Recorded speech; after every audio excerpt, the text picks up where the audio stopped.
नमस्कार दोस्तों, मेरा नाम है शालिनी और स्वागत है आप सभी का इस अनोखे किताबी मेले में जिसका नाम है मेरी किताब मेरी कहानी सीजन 10। दोस्तों बहुत-बहुत स्वागत करती हूँ मैं आपका सीजन 10 में और आज इस प्रोग्राम का इस सीजन का लास्ट सेशन हम टेलीकास्ट करने जा रहे हैं। जी हाँ, आज की ये यात्रा इस सीजन की यात्रा यहीं पर फिनिश होगी। इस सेशन के बाद हम आपसे अगले सीजन में मिलने वाले हैं। सो आज का सेशन इस प्रोग्राम का इस सीजन का लास्ट सेशन होने वाला है 21st सेशन। आज हम आपको मिलवाएंगे एक अलग तरह की किताब से, अलग तरह के ऑथर से और उनकी राइटिंग जर्नी हम आपके सामने शेयर करेंगे। सो दोस्तों, जैसे कि मैंने आपको बताया कि लास्ट सेशन आज टेलीकास्ट हो रहा है। समय का पता ही नहीं चला, 20 सेशंस हमने कैसे कंप्लीट कर लिए, कितनी जल्दी कंप्लीट कर लिए, बहुत कुछ सीखा, बहुत कुछ जाना, बहुत सारी चीजों पर डिस्कशन किया। आई एम श्योर आपने बहुत एंजॉय किया होगा हमारा ये वाला सीजन भी अलग अदर सीजन्स की तरह। सो प्लीज कमेंट करके इसी तरह से हमें बताते रहिए ताकि हमें वो मोटिवेशन मिलता रहे और सजेशंस भी देते रहिए ताकि हम इस प्रोग्राम को और भी ज्यादा अच्छे तरीके से कर सकें। फ्रेंड्स, इन 20 सेशंस में हमने बहुत कुछ सीखा है, बहुत सारे टॉपिक्स पे चर्चा की है और हमारी टीम ने बहुत हार्ड वर्क किया है इस पूरे सीजन को डिलीवर करने में। तो सबसे पहले थैंक यू मैं बोलना चाहूंगी हमारी पूरे टीम मेंबर्स को जिन्होंने हर एक एपिसोड में अपनी क्रिएटिविटी से, अपने सजेशंस के माध्यम से, अपने हार्डवर्क के माध्यम से इसको एक अलग तरह का ही सीन बना दिया, अलग तरह का ही सेशन सीजन बना दिया और आप सब ने इसे बखूबी पसंद किया है। इसके साथ में जितने भी ऑथर्स हमसे जुड़े इस सीजन के माध्यम से, उन सभी ऑथर्स को भी मैं थैंक यू बोलना चाहूंगी जिन्होंने अपनी राइटिंग जर्नी इस प्लेटफॉर्म पे शेयर की, इस प्लेटफॉर्म को उन्होंने चूज किया और जर्नी को शेयर करने के लिए और बहुत सारे लोगों को उन्होंने मोटिवेट किया है, इंस्पायर किया है। और साथ साथ में आप सभी ऑडियंस का भी मैं धन्यवाद देना चाहूंगी कि आप 20 सेशन से लगातार हमसे जुड़े हुए हैं। डेली आप 8 बजे हमसे जुड़ते हैं, हमसे बातचीत के लिए, हमारे साथ डिस्कशन के लिए, अपने कमेंट्स आप हमारे साथ शेयर करते हैं। सो आपके सपोर्ट के लिए आपका बहुत बहुत शुक्रिया। आज का सेशन इसलिए भी इंपॉर्टेंट है, न सिर्फ इसलिए कि ये आज का लास्ट सेशन है सीजन का, बल्कि इसके साथ साथ में आज हम अपने लास्ट सीजन जो हमारा मेरी किताब मेरी कहानी सीजन 9 है, उसकी को ऑथर बुक प्रोजेक्ट को भी हम आज लॉन्च करने वाले हैं। को ऑथर बुक को लॉन्च करने वाले हैं आज इस सेशन के दौरान। सो वो हम करेंगे इस सेशन के एंड में। उन सभी ऑथर्स को थैंक यू भी बोलेंगे जो पिछले सीजन 9 में हमारे साथ जुड़े थे और उस यात्रा को उन्होंने यादगार बनाया था। इस पूरे सीजन के दौरान हमने बहुत सारे इस बार ऐसे यूनिक टॉपिक्स डिस्कस किए जो शायद हमने इससे पहले वाले सीजन्स में डिस्कस नहीं किए थे। आई एम श्योर आपने भी ये चीज फील की होगी। अगर आपने सारे सेशंस हमारे अटेंड किए हैं और पिछले सीजन्स को भी आप देखते आ रहे हैं तो कुछ ऐसे टॉपिक्स थे जो इस सीजन में हमें मिले और उनके ऑथर्स ने उस सेशन को, उस टॉपिक को इतने अच्छे तरह से डिस्क्राइब किया और इतने यूनिक तरीके से हमें बताया कि हमें लगता नहीं था कि हम उस टॉपिक के बारे में हमें इतना ज्यादा सोचना भी चाहिए या फिर वो इतना ज्यादा इंपॉर्टेंट भी है।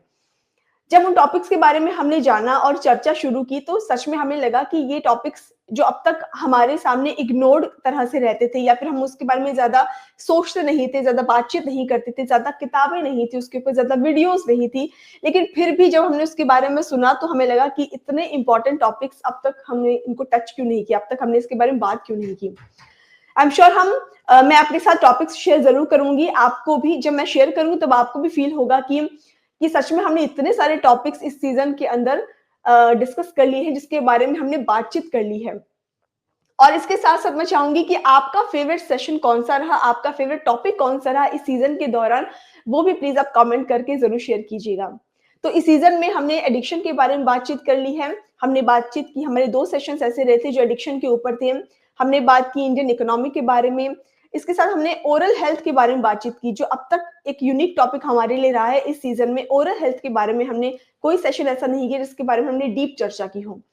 इसके अलावा हमने कॉर्पोरेट कल्चर के बारे में बात की है, हमने इंग्लिश फ्लुएंसी के बारे में बातचीत की है, सोलो ट्रैवलिंग इसके ऊपर भी हमने एक सेशन किया है और वो सेशन बहुत बहुत धमाकेदार गया था, बहुत ही इंटरेस्टिंग गया था क्योंकि मुझे बातचीत करने में बहुत अच्छा लगा था। सोलो ट्रैवलिंग के बारे में हमने बात की हमारे ऑथर से और उन्होंने बहुत लोगों को, बहुत वुमेन को इंस्पायर किया कि अगर आप सोलो ट्रैवल करते हैं तो आप कैसे अपने आप को इमोशनली, अपने आप को स्ट्रांग बना सकते हैं, अपने आप को इंडिपेंडेंट बना सकते हैं, कॉन्फिडेंट बना सकते हैं। इसके साथ हमने स्पिरिचुअलिटी की बात की, हमने टेक्नोलॉजी की बात की, हमने एआई के ऊपर चर्चा की, हमने एजुकेशन सिस्टम के बारे में बातचीत की, हमने होपोनोपो प्रैक्टिस के बारे में भी बातचीत की, लाइफ एक्सपीरियंस शेयर किए गए, ब्लड बैंक सेंटर्स की एसओपीज कैसे रेडी करते हैं और उसका क्या असर होता है, इसके बारे में हमने चर्चा की। इसके अलावा हमने माइथोलॉजी, हमने entrepreneurship, human connection, failures, meditation, youth, इन सब के बारे में बात की। इसके अलावा हमने एक और यूनिक टॉपिक पे चर्चा की जो था सेल्समैन के बारे में। सेल्समैन की लाइफ कैसी होती है, उसका जॉब कैसा होता है, उसके जॉब में क्या-क्या हर्डल्स होते हैं, क्या-क्या चैलेंजेस होते हैं, इसके बारे में हमने बात की। सो दोस्तों, जैसे-जैसे मैं आपको नाम बता रही हूँ, आई एम श्योर आप भी इस बारे में चकित हो रहे होंगे कि हमने इतने सारे टॉपिक्स पर बातचीत कर ली है, इतने सारे सेशंस हमने अटेंड कर ली हैं। सो देख लीजिए, इन सेशंस को अटेंड करने का यही फायदा है कि हर एक टॉपिक के बारे में कुछ ना कुछ जानकारी जरूर हमें मिली है और हमने अपना पर्सपेक्टिव चेंज किया है। आपका फेवरेट टॉपिक कौन सा रहा, प्लीज कमेंट करके हमें जरूर बताइएगा। सो आज शुरू करते हैं फिर हम अपना लास्ट सेशन, जिसकी शुरुआत में करने जा रही हूँ और मुझे उम्मीद है कि आज का सेशन भी आपको बहुत पसंद आने वाला है और आप इसको बहुत सपोर्ट करेंगे। लेकिन इससे पहले कि मैं सेशन को शुरू करूं, हमारे ऑथर का एक क्विक इंट्रोडक्शन मैं आपके साथ शेयर कर रही हूं ताकि आप उनके साथ इजीली कनेक्ट कर पाए। सो आज के जो ऑथर हमसे जुड़ रहे हैं, आज हमारे साथ है एक विजनरी एंटरप्रेन्योर, फाइनेंस एक्सपर्ट और थॉट लीडर जो ऑस्ट्रॉन इंटरनेशनल के फाउंडर और सीईओ हैं। उनका business empire, e commerce, real estate, construction, man power, consulting, digital marketing, energy management, इन सब पर काम फैला हुआ है। और इसके साथ साथ में अब आज की किताब का भी मैं आपको छोटा सा इंट्रोडक्शन देना चाहूंगी। आज की जिस बुक के बारे में हम चर्चा करने वाले हैं, that is India's economic Renaissance. ये किताब हमें बताती है कि कैसे डिजिटल इंडिया, स्टार्टअप कल्चर और इंक्लूसिव ग्रोथ ने मिलकर एक नए भारत की रचना की है। एक ऐसा भारत जो सिर्फ बढ़ नहीं रहा है बल्कि दुनिया को ग्रोथ का नया मॉडल दे रहा है। तो दोस्तों, ये था हमारी किताब का इंट्रोडक्शन। अब इस किताब के बारे में हम डीप चर्चा करेंगे हमारे ऑथर के साथ और इस टॉपिक के बारे में डिस्कशन करेंगे। सो मैं इनवाइट करना चाहूंगी हमारे आज के ऑथर डॉक्टर अरुण कुमार जी का। सो अरुण जी, हम बहुत बहुत स्वागत करते हैं आपका आज के सेशन में। आपसे मैं जानना चाहूंगी कि आपको इस प्रोग्राम से जुड़कर कैसा लग रहा है। बहुत ही धन्यवाद। मेरे को ये प्रोग्राम के बारे में एक्चुअली पता चला सोशल मीडिया प्लेटफॉर्म से, और बताऊं थोड़ा बहुत एक्सपीरियंस राइटर्स का हाथ से मेरे को इस प्रोग्राम के बारे में थोड़ा बहुत आइडिया मिला है। ओके अरुण जी, मुझे उम्मीद है कि जैसे हम अदर ऑथर्स आकर के इस प्रोग्राम पर अपनी लाइफ जर्नी शेयर करते हैं, अपनी राइटिंग जर्नी स्पेशली शेयर करते हैं, आपसे भी हम राइटिंग जर्नी जरूर सुनना चाहेंगे आपकी कैसे रही, क्योंकि बहुत से ऐसे लोग हैं जो राइटर बनना चाहते हैं या बन चुके हैं लेकिन बुक पब्लिश नहीं करवाई है, अभी तक वो कंप्लीट ऑथर नहीं बने हैं। सो उनको भी मोटिवेशन मिलेगा आपकी राइटिंग जर्नी से। सो मैंने आपका भी छोटा सा इंट्रोडक्शन दिया है, हम आपसे जानना चाहेंगे कि प्लीज आप अपने बारे में बताइए थोड़ा, आप कहाँ से बिलोंग करते हैं, आपकी फैमिली बैकग्राउंड क्या है और इस जर्नी में आप यहाँ तक कैसे पहुंचे। ठीक है, मैं बताऊंगा। मैं छोटा उम्र से ही बताऊं, मैं छोटा मोटा पोएम्स, मैं फर्स्ट मेरे बारे में इंट्रोड्यूस करूंगा। मैं एक्चुअली मेरा क्वालिफिकेशन है एमबीए इन फिनेंस है, और मैं 6 कंपनी का सीईओ है। और मैं मेरा कॉलेज डेज से ही छोटा मोटा पोएम्स ऐसा सब कुछ लिखता था, और बताऊं वीकली न्यूज़पेपर में कुछ ना कुछ छोटा मोटा राइट करता था। उसके बाद मेरा एक्चुअली बहुत ही इंपॉर्टेंट पार्ट इकोनॉमिक, इंडिया का इकोनॉमी और वर्ल्ड इकोनॉमी है मेरा एक्चुअल रियल, मैं उसके बारे में स्टडी करना चाहता हूँ। ऐसे मेरा फैमिली में 4 मेंबर्स है, मैं, मेरा बीवी, 2 बच्चा, और मेरा father and mother passed away है, दोनों नहीं है, मेरे को एक ब्रदर है। और हम ऑलमोस्ट बहुत ही ज्यादा कंट्री में हम विजिट किया है। मेरा बैकग्राउंड ऑस्ट्रेलिया से है, मैं ऑस्ट्रेलिया में था, और बताऊं ऑस्ट्रेलिया से इंडिया में वापस आने के टाइम एक कंपनी सब कुछ स्टार्ट किया है, बिजनेस स्टार्ट किया है। उसके बाद मेरे को ये राइटिंग का बताऊं एक आइडिया बहुत ही टाइम से ही है, मेरा माइंड में ही है ये। एक्चुअली मैंने ये बताऊं ऐसा एक कोई भी अच्छा पब्लिशिंग ग्रुप से मिलने के लिए, मिलजुल कर करने के लिए ऐसा एक आइडिया मेरा माइंड में आया गया। उसी टाइम मैंने बहुत ही सारा सर्च किया। उसके बाद मेरे को अधियांश बोलकर पब्लिशिंग ग्रुप से मैं मिलजुल कर काम किया, ये बुक का पब्लिशिंग हो गया। ये मेरा फर्स्ट बुक है, फिर भी मैं बहुत ही ज्यादा लिखा हूँ, छोटा मोटा बताऊं ये क्या बोलता है, पोएम्स, सोशल इवेंट्स, सब कुछ उसके बारे में सब कुछ लिखा हुआ है ऐसा। ओके जी, अरुण जी, हम हर एक ऑथर से ये उनके व्यूज जानते हैं कि रीडिंग एंड राइटिंग, ये दो हैबिट्स आपकी लाइफ को कितना इम्पैक्ट करती है। सो मैं आपसे मैं भी जानना चाहूंगी कि ये दो हैबिट्स ने आपकी लाइफ को कितना इम्पैक्ट किया है, कितना प्रभावित किया है। इसके बारे में बोलेगा तो मैं रीडिंग छोटा सा, वो भी सेम छोटा सा उम्र से ही सारा बहुत बुक रीड करता था। और बताऊं न्यूज़पेपर सब कुछ बताऊं, ऑलमोस्ट रीडिंग मैं बहुत ही पसंद करता हूं। अभी मैं ओके। आसान ओदर, मैं ओदर जैसा आ गया उसी टाइम मेरे को मैं क्या बोलूं, थोड़ा बहुत अच्छा फीलिंग्स लग रहा है। और बताऊं एक ही बुक से मैं नहीं रुकूंगा, मेरे को कम से कम 10-15 बुक लिखना ही लिखना है और पब्लिश भी करना है। ये मेरा ट्रैवलिंग स्टार्ट हो गया अभी। क्यों बताऊं, इसके पहले मैं थोड़ा बहुत लाइफ का सिचुएशन में थोड़ा बहुत बिजी था, मेरे को टाइम नहीं मिलता था। और अभी बहुत ही अच्छा बताऊं, एक अच्छा एक प्लेटफॉर्म में हूँ मैं, थोड़ा बहुत आगे जाएगा, यही है मेरा प्लान। जी, जी। सो अरुण जी, अगर हम इस किताब के बारे में बात करें, सो इस किताब की जर्नी आपने कब शुरू की? इस किताब को लिखना आपने कब शुरू किया और कब आपने ये सोचा कि इस टॉपिक पर मुझे किताब लिखनी चाहिए? हाँ, ये टॉपिक मैंने एक्चुअली कैसे किया बताऊं। वर्ल्ड वाइड एक अभी का सिचुएशन में वर्ल्ड वाइड बहुत ही इंटरेस्टिंग टॉपिक है इंडिया का ग्रोथ।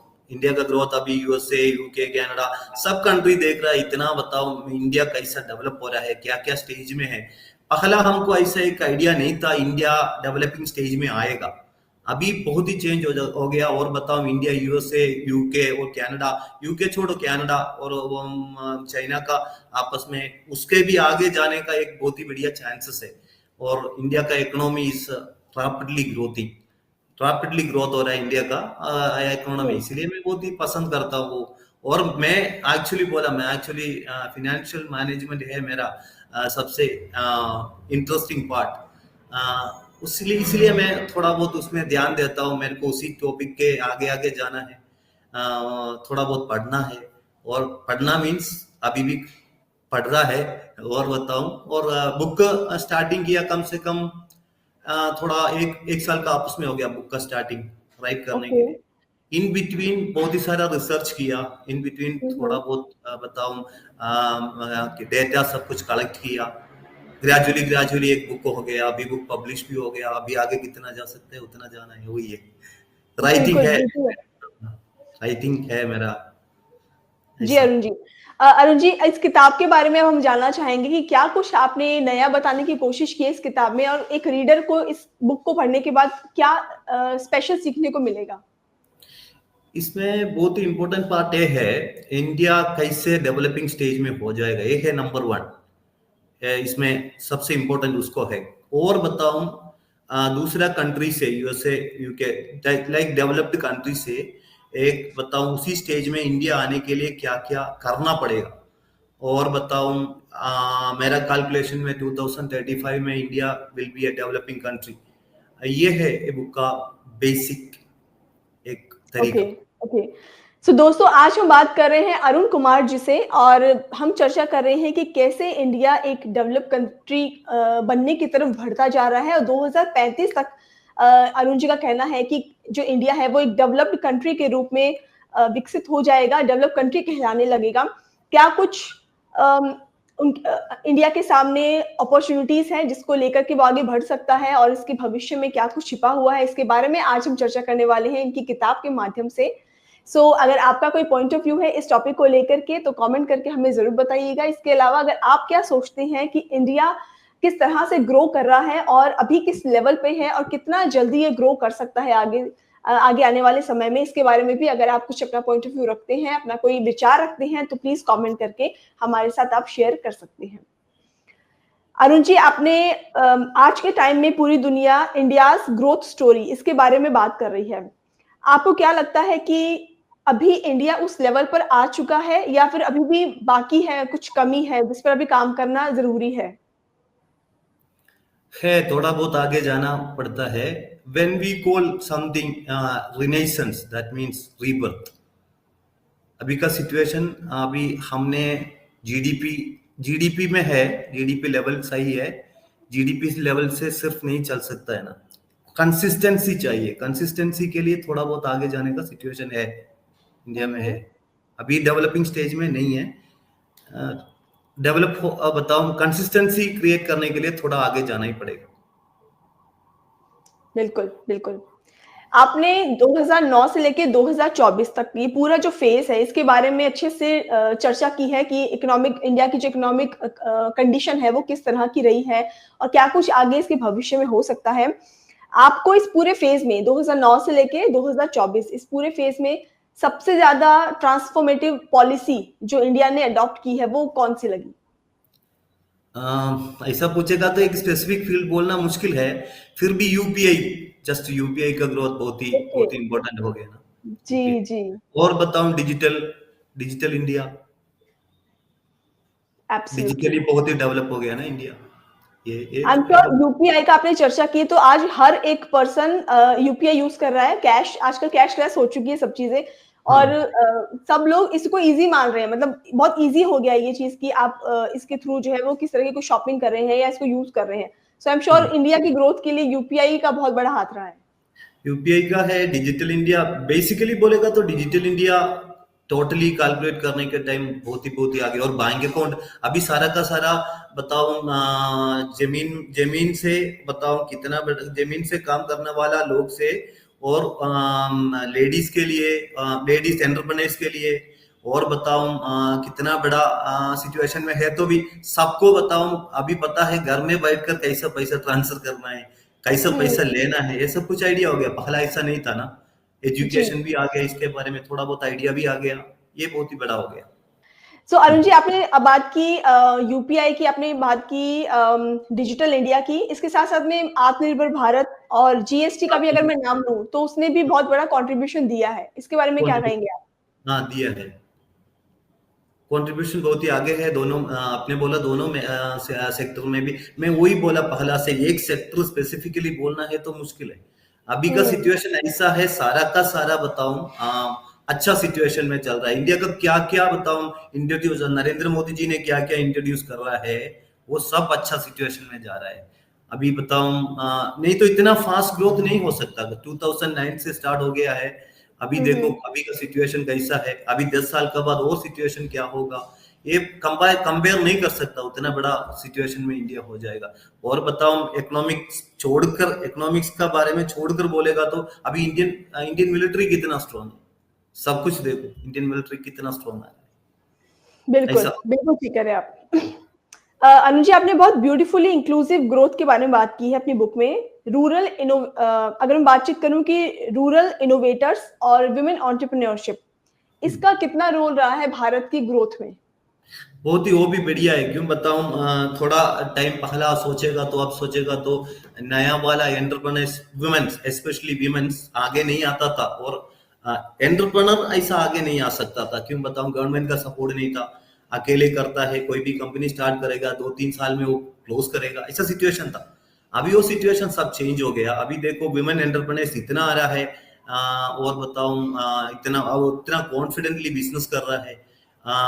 ऐसा सब कुछ बताऊं, वो सब कुछ एक डेवलपिंग विमेन एंटरप्रेन्योर्स आने का टाइम ही सोच लेना। अभी का सिचुएशन में ऐसा है, कोई भी औरत तो काम का बिना घर में भी नहीं बैठ सकता। क्यों बताऊं, जी। घर में बैठेगा तो वो कुछ ना कुछ बिजनेस करता ही करता है, छोटा मोटा। मैं बोल रहा मिलियन बिजनेस नहीं, फिर भी छोटा मोटा अपना अपना खर्चा के लिए वो काम करता है। ऐसा काम का मुश्किल नहीं है, कुछ भी सिचुएशन खराब नहीं है। और बताओ नहीं तो क्या बोलूं मैं, सब 3-4 औरतों मिलकर कुछ ना कुछ नया, कुछ ना कुछ बनाता है, सेल करता है, ऐसा ऐसा सब कुछ चल रहा है ना। बहुत ही डिफरेंट हो गया अभी का situation. It means everybody do have their own jobs. Nobody is not sitting inside the home and making chapati and making idli and all. They are doing something, at least they make some money. Right, that, that right. that's the thing. Yeah. Absolutely, absolutely. Arun ji global economy के context में जब कई developed Nations जो है वो break down हो गए हैं, स्लो डाउन हो जाते हैं, इंडिया को आप किस तरह से देखते हैं कि इंडिया के अंदर वो अडेप्टेबिलिटी किस वजह से अलग तरह से दिखती है कि वो ग्रो कर रहा है? क्या डिफरेंस देखते हैं आप? India resilience comes from the diversity and domestic strength. Our economy is not dependent on a single sector or a single market. and agriculture services, manufacturing, MSME, and the digital economy all contribute the different ways. Reforms like banking, inclusion, digital infrastructure, and the rapid connectivity have created strong